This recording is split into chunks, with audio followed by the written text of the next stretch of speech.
Ladies and gentlemen, welcome to the Hotdog and Handshake podcast, episode 4. Today we have what's that? It's a 4. Whoa! 4, yeah.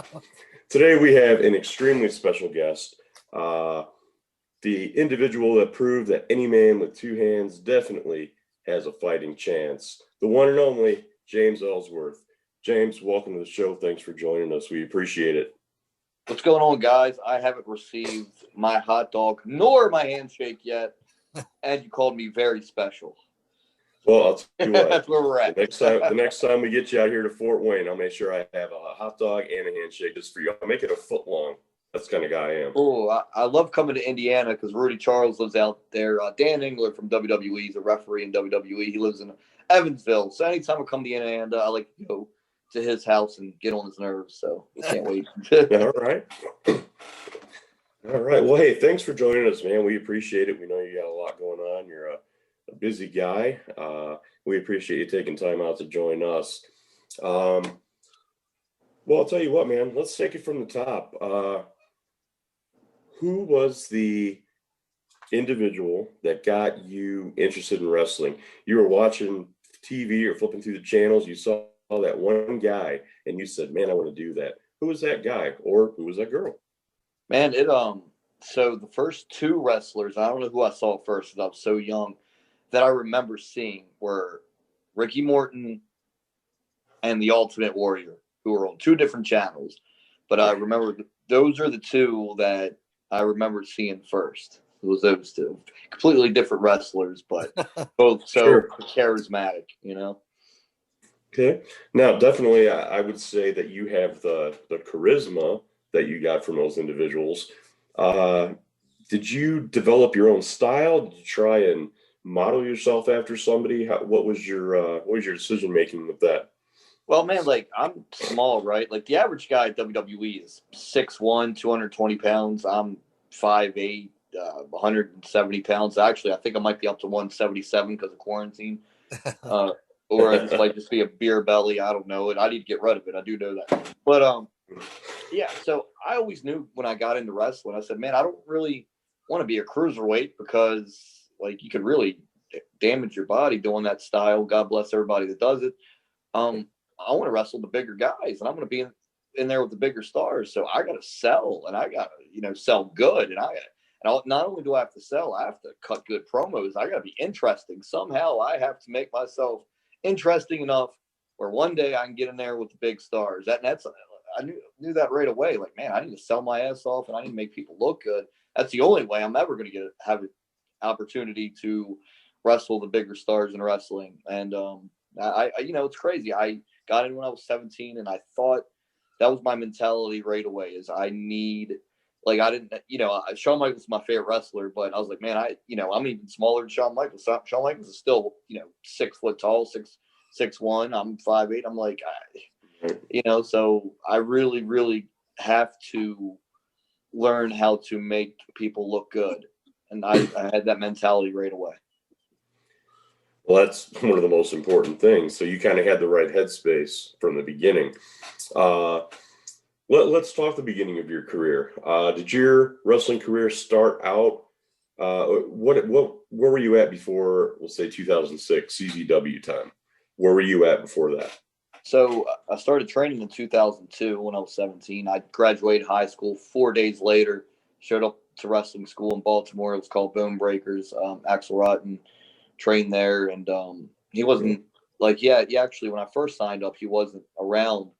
And he started coming around like a year later. And I got real close with him. And he ultimately became like my head trainer and the main guy that showed me things. But I had my first match. I mean, if you want to call it your first match, when I was 17, they would do birthday parties at the wrestling school. And this is probably, I'm like 5 or 6 months into training. And whatever wrestlers were there would get to do the birthday party matches. And it was just myself and a woman named Alexis Laree there. There were only 2 wrestlers there, so they had to use us for this birthday party. It was my first match in front of people. It might have been 20 people, like 15 kids and then the parents or whatever. Mm-hmm. And I remember they had to put a mask on me because I looked so young when I was 17. Like I looked really, really young. So they put a mask on me, and the mask is going sideways as she's forearming me in the face. But the cool thing about that story, that woman Alexis Lurie later on became Mickey James. Yes, sir. That's cool. Yeah, it's cool part of that story. But yeah, then after that, man, I'd say a year in, I really started hitting the indie scene. There's NWL out here in Maryland, Pennsylvania area. Mick Foley did a lot of shows there. Luke Gallows came from there. So I started working with them. Then I started working at Kaida Pro Wrestling, where Mickey James trained and Sanjay Dutt trained, and that was out of Virginia. And so I started hitting those places early. Then there was a Maximum Championship Wrestling in Delaware, and I'd start going there. Just local indies. Any indie that was around, I'd show up, help set up, help tear down. And I just wanted the experience and the reps of getting in the ring and performing in front of a crowd. So any indie within 200 miles of Baltimore, I was driving to at a very young age. That's something you don't hear very often, is somebody going to a show they're on and helping set up and tear down the ring and things like that. I'm not quite sure that exists. we don't see that anymore either. Dude, guys, it's different now. It's sad. I mean, I don't want to sound like an old grizzled vet that's bitter, but my God, is it a different era? The boys, most of the time, there's some, not all of them, there's a minority of the boys that aren't the boys anymore. They want to stooge and they want to not pay their dues. And it's a very loud minority. Majority of the boys still do it and still don't stooge on each other and all that. But man, there's a loud minority that is very different now. And I don't like it, and I can't. And man, but when I started, man, it was different. And I'm trying to adjust to it now, because I'm a happy-go-lucky guy that likes to have fun and likes to pull ribs and just be one of the boys and have a good time with everybody. But like you guys are laughing because of the setting up the ring stuff. Yeah, you don't see a lot of guys. There are guys doing that, but it's not like it used to be, where everybody would pitch in and everybody would help out. We all were in this together, Now, being trained by somebody like as great as Axel Rotten, I mean, was that something that he instilled in you, that like get here early and stay late kind of thing, or is that is it just something you just did just because you thought it was the right thing to do? Well, I always kind of knew, but yeah, he would make sure we would do those things. He would stay on top of it. And there would be times where, I was like, I started very young. I would be immature, and he would kind of set me aside and be like, hey man, you're doing good, but you slip up sometimes, and here's what you're slipping up on, he really, really, really took care of me as far as making sure my head was on straight when it came to etiquette in the business. For sure. That's the one thing. I mean, he's known for the blood and guts style of wrestling, right? But nobody really realized that he had a mind for the business as well. From promoting to putting the show on or the match itself on. So it was great to hear you talk about Axel, because I miss him a lot too, and I know you probably do as well. But that was just cool to add. I apologize. Keep going. Well, man, he people know him because he got over being the hardcore guy in the Type A death match and all that. But like, if people would do the research in their history, not they would do it, if they did it, they would find that he wrestled for like Lawler in Memphis and the territories, and really was good at that style, and really had a mind for the business. He had his demons, and his demons wind up taking his life. But if he didn't have those demons, man, I feel like he'd probably be training people at the Performance Center or something like that. Absolutely. And kind of piggybacking off of what Mike said there with the blood and guts, let's talk CZW. Anybody that's seen you work, or anybody that you don't look like the CZW guy, quote unquote, that's kind of a different world. What made you go that direction? It was CZW. So I have a very good friend of mine. If you guys don't know him, look him up. He's probably the most underrated wrestler on the entire planet. His name is Ruckus. Oh, yeah. And if you guys have been around a while, you might know Ruckus. If you don't know Ruckus, YouTube him. He's amazing.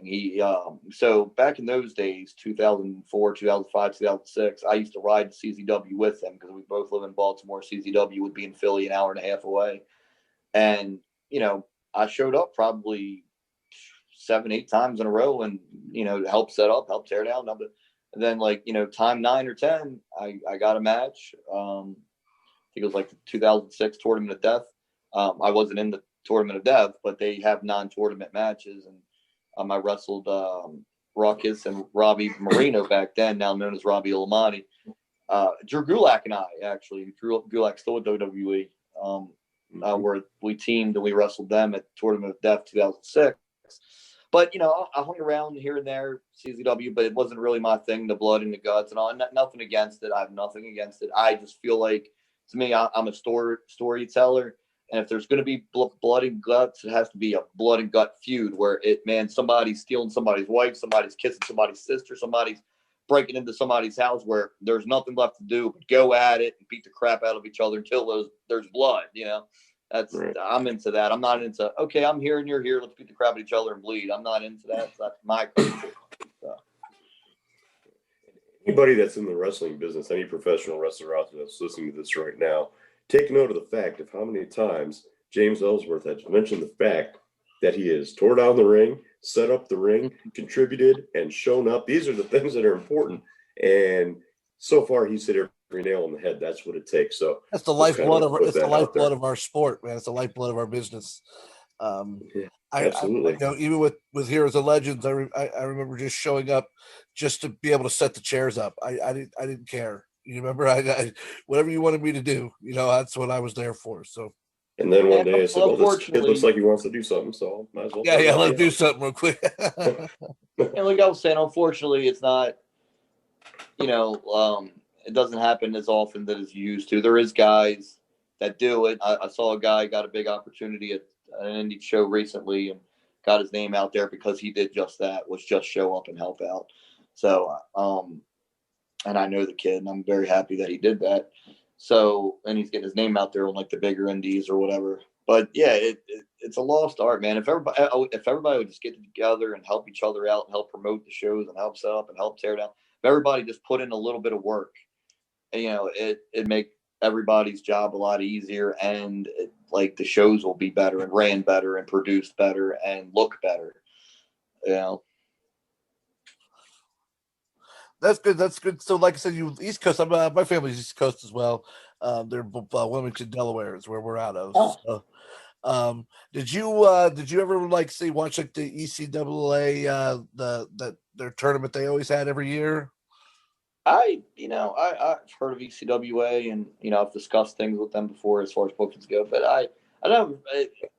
I mean, I was never into it. No, it never tweaked my interest. I didn't really I was an independent wrestler before I got into independent wrestling. I didn't know much about indie wrestling. I was WWE, ECW, NWA, WCW, the TV wrestling.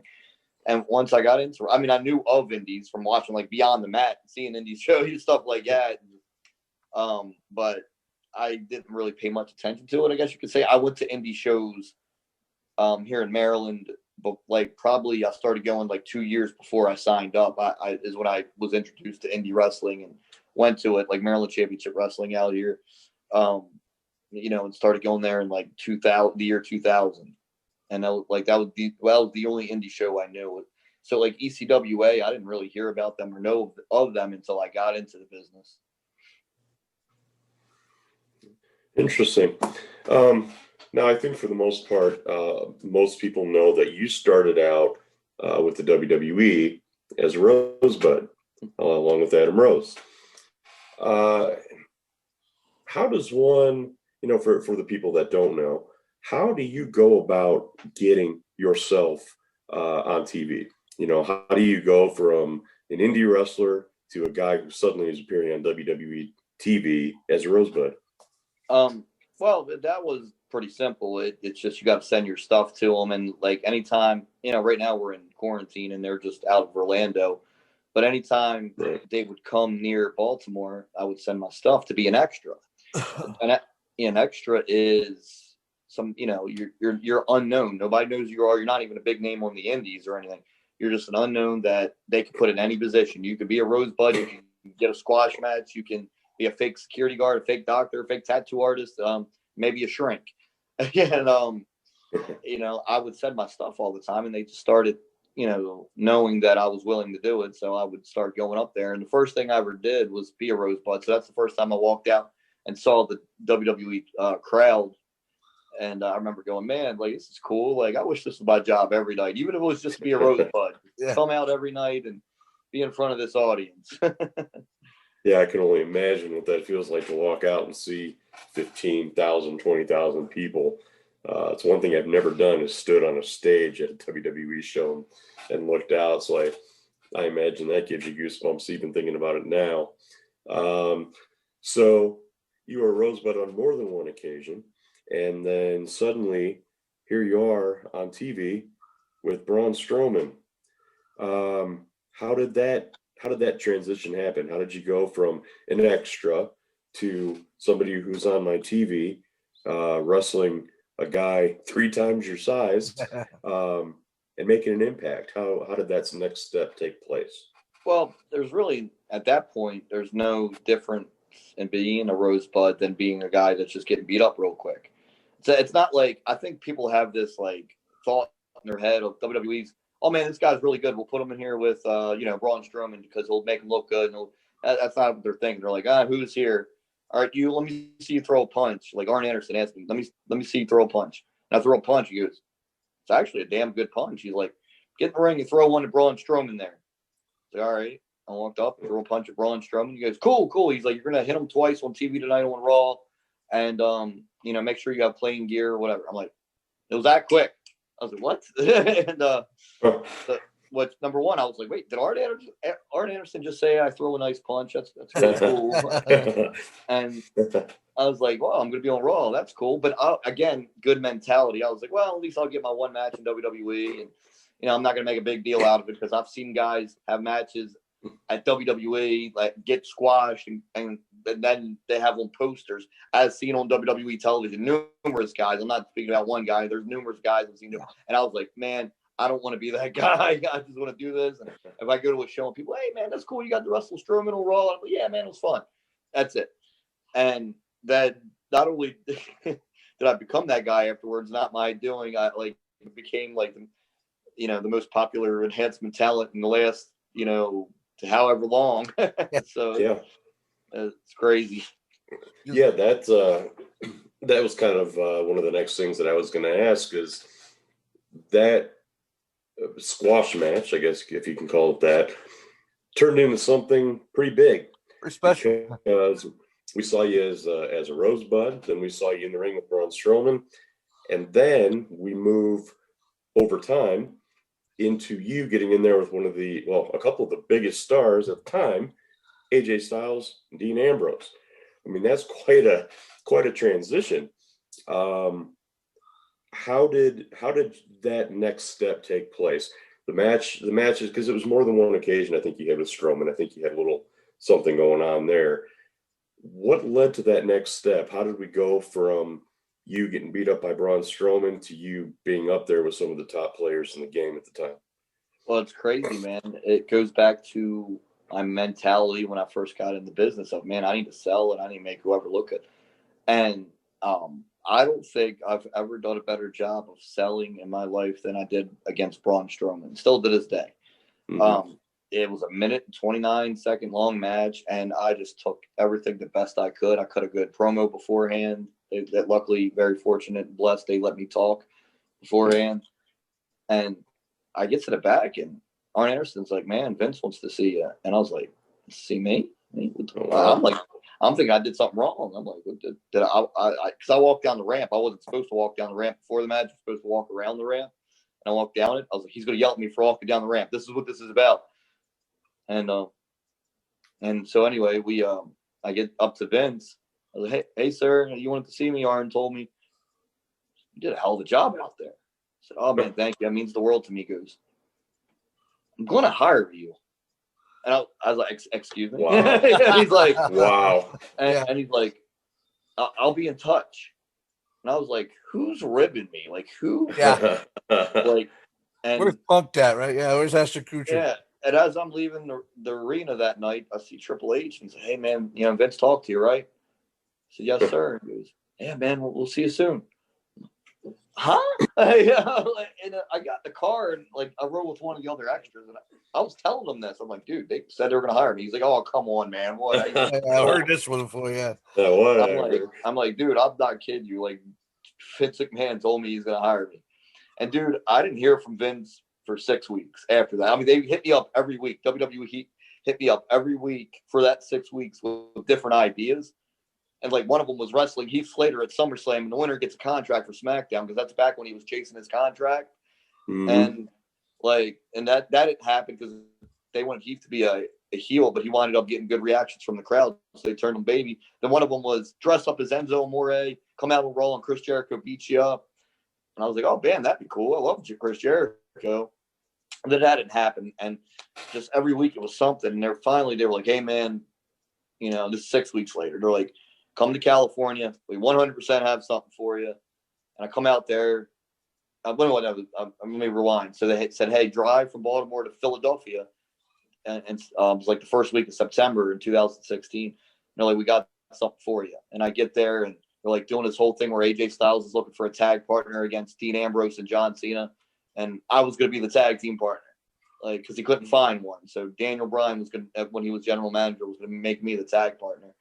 And so we did that whole thing. And that was just a test to see how the crowd would react to me. And when they brought me in the camera and revealed me as AJ's partner, the crowd just went, it just big pop. Yeah. And I remember when they said, and cut. And Shane McMahon was standing there, and Shane McMahon's, man, did you hear that pop, bro? Like, I'm like, man, that's cool. And after that, they brought me back to do, like you were saying, the stuff with AJ and Ambrose, be in the middle of their WWE title rivalry. And I really think that was the best TV I did, was with those guys, with AJ and Ambrose, or now known as Moxley. I think that was some magic, man, like that us three did. Like, it was just some memorable. I don't think anybody will ever forget that storyline. It was really good. I've seen shades of like of the Mikey Ripwreck stuff, like when Mikey first came into ECW, and that you were there and you were determined, but nobody was like, no freaking way is this kid gonna do anything. But you just kept fighting. You just kept fighting. I don't care if Braun chokeslammed you to hell, you would try to get up, and I think that resonated with the underdog crowd, obviously, right? I mean, no, there's no wonder you blew up. It was, people were like, wait a minute, like, he's like us, And then once I started beating AJ all the time, I think people were like, wait a minute, he can't be beating AJ all the time. Yeah, man, dude, it was such a good time in my life, that angle we did. And then obviously I moved on with Carmella and absolutely loved working with Carmella. But those AJ Styles, Dean Ambrose days, I'll probably always look back at my career when I get older and I'm done, and I'll probably look at that as the best time of my career for sure. Yeah, definitely. I mean, you developed a huge following, and if I'm not mistaken, you did have the #1 selling shirt for quite a while too, didn't you? Those are. Yeah. I mean, those are huge things. I mean, having the #1 selling shirt, there's guys in the roster who wish they could do that. Yeah. So, that's pretty neat. You had mentioned working with Carmella. That was pretty cool. I mean, I think with you, there's two huge memorable moments. I mean, one is the whole thing with AJ and Dean Ambrose, but with Carmella, it almost seemed like, I don't know what the reasoning was going into that or what the plan was, but it was almost like you were helping give Carmella a push instead of her giving you a push, which, if that was the case, worked out really well. So what was the idea with putting you with Carmella? Was there a long-term plan, or was this let's put you with her and we'll see what happens kind of deal? It was I remember them like talking to me. They talked to her and I about it, and then they talked to me separately about it. They're like, look, we like this girl. She looks great. She's got a great attitude. It's your job to get her over. and they're like, you can tell her we said this, or you don't have to. But and I don't think I ever did, but like it's and I thought, man, I don't really think she needs any help getting over. I kind of started getting to know her, and she's very charismatic as a person. Like she's very cool, very fun to be. I'm like, I think she probably, but I guess at that point she hadn't been like she's in a position to get over. But man, we really, I think she could have did it on her own, but us together as a package was so good, and like I really feel like I did my job helping her get to the next level, and obviously she did. But man, like I look back at that and I go, I really helped that girl, and we're friends to this day, her and and like her birthday was last week, and I text her happy birthday, and and all that.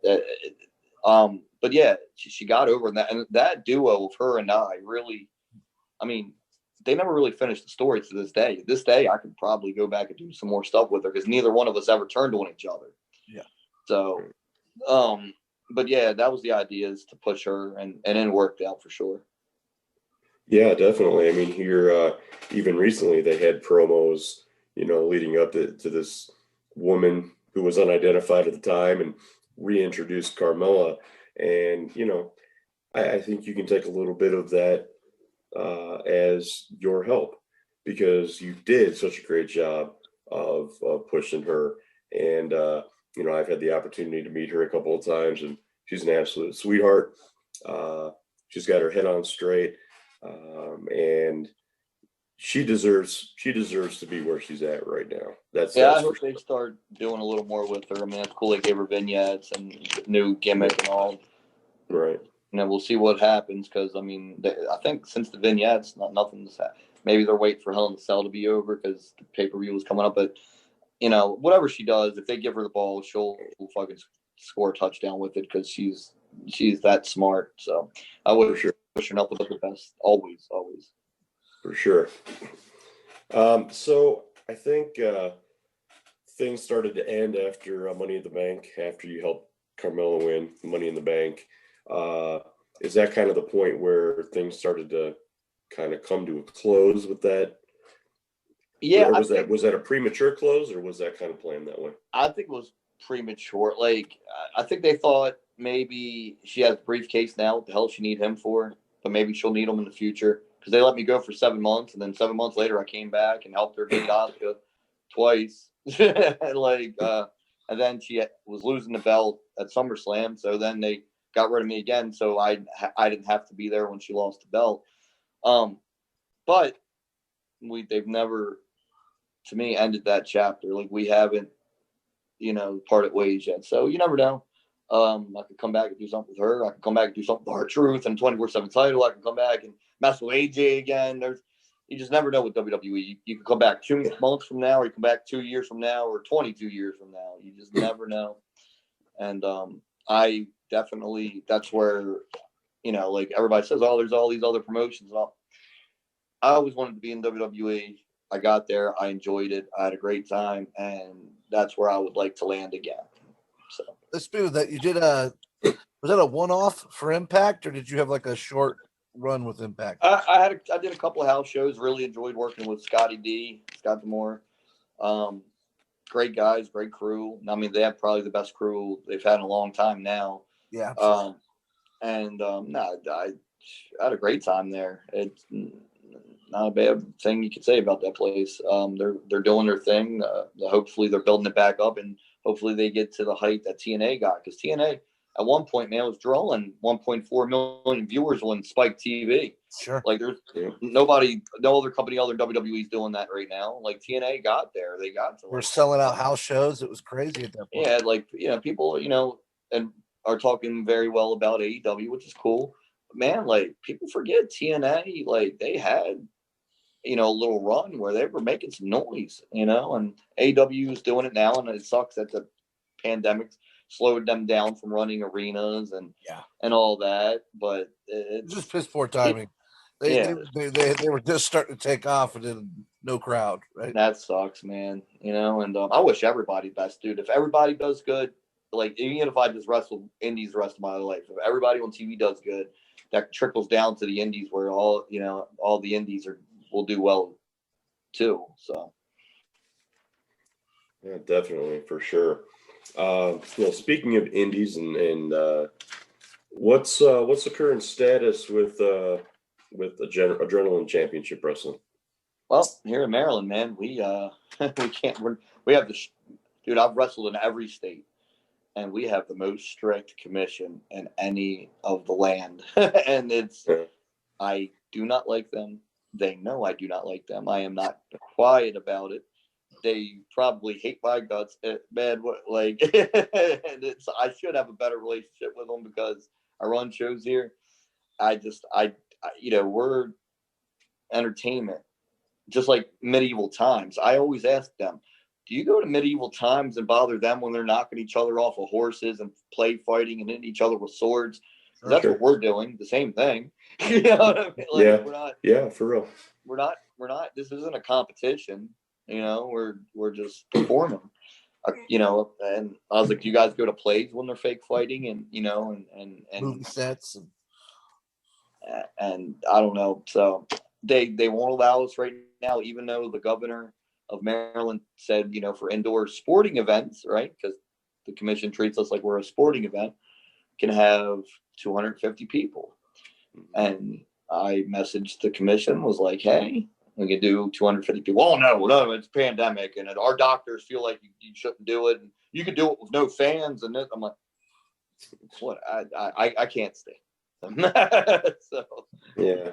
No, we've done several interviews with people from different locations in the country, and every state is so different. We're here in Indiana, and we can fill a house up now. But if you go over to Ohio, which is right next door, like from where I'm at, 10 minutes away, you're limited to 250 people or something like that. So I understand it makes it super difficult. Well, I just did 3 shows Friday, Saturday, Sunday in Tennessee. No limitations. And then I did Jerry Lawler's. The biggest show I did this year was Jerry Lawler's 50th anniversary in wrestling show in Jackson, Tennessee. There was like 2,000 people there. Right. Probably the biggest indie show in the country this year. Wow. So I would say so, yeah. That was his steel cage match, right? Yeah, I had a beer with Kid Rock that day, so it was a good day. Oh, there you go. Check that off the bucket list. I did, absolutely. All right. Just a couple more things here to talk about. You have been a singles competitor. You've been a tag competitor. Which do you like better and why? Oh, man, tag team, so I could take a breather. I enjoy it all, man. I enjoy wrestling. I enjoy the art form of wrestling. It doesn't matter what, singles, tag, I really, really enjoy it. I don't have a preference. I like to perform, and that's just what I get a kick out of it still to this day, performing in the ring. So have you been contacted by, AEW or TNA to maybe come do some more stuff, or just since the pandemic, this kind of the phone's been quiet for a while? Yeah, it's pandemic, and like I said, I did some stuff for Impact at not that long ago, and I haven't talked to anybody at AEW. Nor have I tried to, but dude, we're in a very weird stage of the world right now, and it's got to relax. I'm blessed that I just wrestled 3 shows over the weekend. I made some good money. I'm very blessed I still get to do that. And I do like Grimm's Toy Show like that. That's a fun thing for YouTube. They perform every week, and they bring me up once a month, and that's not far away, 2.5 hours from my house. So I have that booking once a month that I go up. So yeah, man, like I said earlier, like WWE would be the goal to get back there, and even if it's cameo appearances or do some more storylines with them, because I got a kick out of that and had a lot of fun. Well, so you are able to kind of do something now, cameos and things like that. Go ahead and talk about that. Let's talk about upcoming appearances you have. Go ahead and talk about your social media, how people can reach out to you, websites, and where they can find you. Yeah, so in November, I have, if you look on Twitter, I'm at Real Ellsworth. They're on Twitter, and on Instagram at James Ellsworth Wrestling, which my Instagram's like always popping. And then I always put my shows up there where you could find me. Like I got in November, I have shows in Mississippi, back to Tennessee, and in Ohio coming up in November, and you can always see where on my social media. But yeah, book me on Cameo. I love Cameo. I have a lot of fun, and like I don't give like a bull crap video where I'm like, hey, I'm James Ellsworth. Like I'm into it. I'm being funny, and I like roasting people in there. So if you go to Cameo and search James Ellsworth, book me. It's only $20, and you get the best video probably out of anybody because I'm really into it. So check that out if you get a chance. Be sure to pick up. I don't remember exactly when it was, but you had an interview in Rolling Stone magazine, if I'm not mistaken. That's pretty cool. I mean, you don't hear that very often.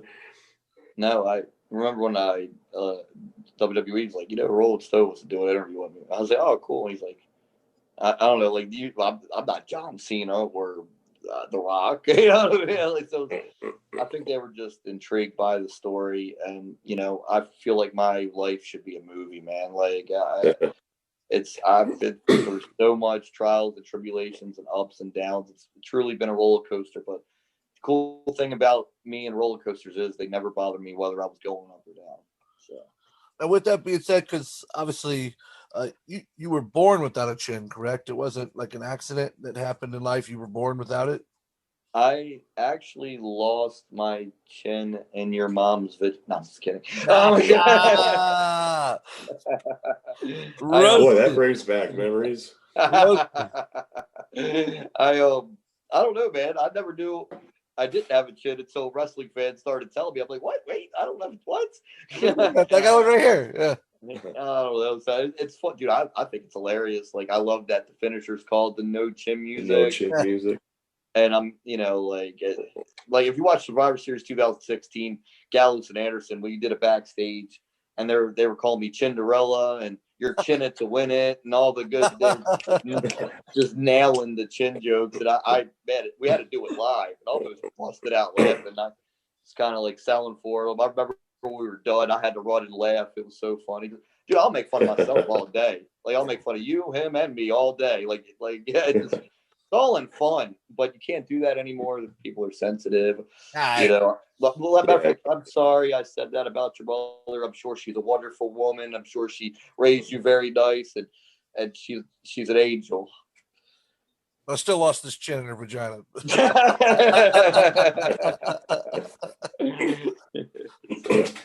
So if this was it, like if this was the pandemic caused this to be over with forever, what your career summed up as? What was your greatest accomplishment? Oh man, I like WrestleMania is huge, and then I mean when you're in the ring with the world champion and you're in the championship match on the main event of a WWE show, and you're in there with the best wrestler in the world, AJ Styles, and the crowd's chanting your name, and the referee's raising the title, and you're looking up at it. That was it for me, man. That was the dream come true. I'm in the ring, best wrestler in the world, wrestling for the world title, and the whole crowd's chant my name. Doesn't get any better than that, bro. You know what I mean? It's the high, man. I can only imagine. Yeah, I think about it at least once or twice a day. That match in Denver, Colorado, just that whole. It's like I said, my life should be a movie. Maybe one day it will be. We'll see. But I'll never ever forget that. Yeah, absolutely. Well, Mike, I think we've come to the end of all the questions that we could have possibly asked. Again, James Ellsworth, we appreciate you coming on the show. Thank you for taking time out of your busy time day out of the World Series. Even. And, I was going to say about 20 minutes now or so out of the World Series. So we are going to go ahead and end this interview on a positive note. Your catchphrase, the phrase that everybody knows you for. Let everybody out there know how positive you are, and go ahead and say that phrase so everybody can hear it. Well, yeah, man, it's really cool. I'll go out to Walmart or Target or to a ball game, or when I go to indie shows or do appearances, people always come up to me and say that phrase you're talking about, and that means a lot to me. The reason why it means a lot to me is because people remember that all these years later that I said that because it touched them, you know, it Mhm. put it in their head. So, and it's true. If you really work hard, like, you know, I'm saying not only in wrestling with the setting up the rings and showing up on time and busting your ass and being humble and being nice and being kind, like if you do anything in life, if you really work hard and you really push yourself, any man with two hands does have a fighting chance. Like you just got to go for it for sure. Absolutely, 100%. Well, everybody, thank you very much for tuning in. Thank you, James Ellsworth, for being a part of the show. We appreciate it. Good luck to you in your wrestling future. Hopefully, we'll get to see you again on TV here at some point in time. And until next time. Yeah, guys, I'll be looking for that hot dog and handshake in my P.O. Box, 2078, James Ellsworth, Glen Burnie, Maryland, 21060. We'll get that here off the air. We'll definitely send that to you. All right, guys. Appreciate you. Thank you. See ya.